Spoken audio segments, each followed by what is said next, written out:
रामायण की कहानी में एक ऐसा मोड़ आता है जहाँ एक माँ अपने ही बेटे के मोह में आकर एक महापुरुष का भविष्य बदल देती है और इसके पीछे होती है एक दासी की जहरीली सलाह मंथरा।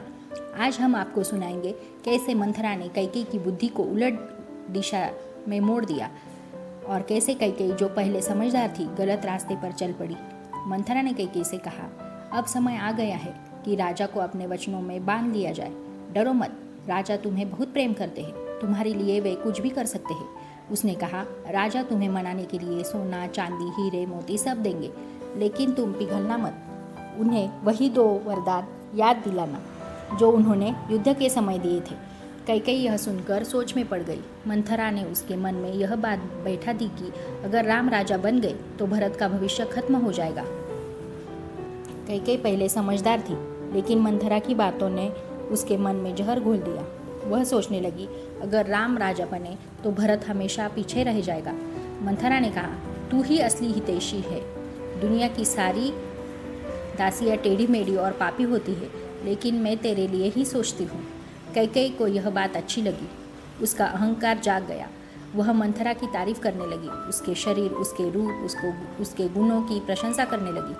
कैकेयी बोली, अगर भरत राजा बने और राम वन चले गए तो मैं तुझे सोने के गहने में सजाऊंगी, तेरे माथे पर सोने का टीका लगवाऊंगी, रेशमी कपड़े पहनाऊंगी, तू देवियों जैसी दिखेगी और सारी दासियाँ तेरे चरण दबाएगी। यह सुनकर मंथरा और अधिक उकसाने लगी। उसने कहा, देर मत करो, अगर राम का राज्याभिषेक हो गया तो फिर तेरा वर बेकार हो जाएगा।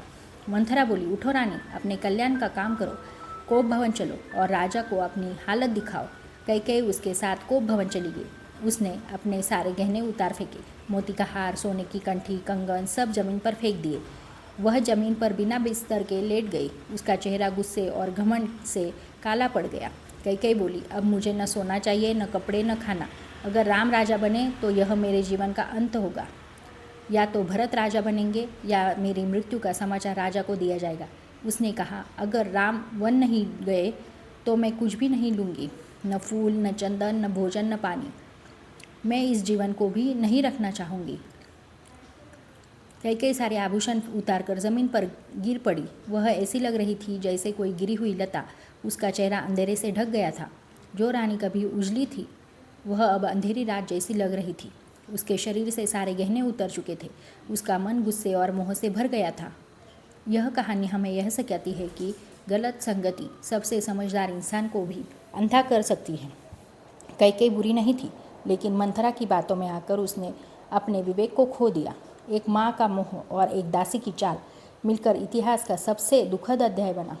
यही से शुरू होता है भगवान राम का वनवास और अध्याय का शोक। अगर आपको यह कथा पसंद आई हो तो वीडियो को लाइक करें, शेयर करें और चैनल को सब्सक्राइब ज़रूर करें और कमेंट में लिखिए, क्या कैकेयी सही थी या गलत।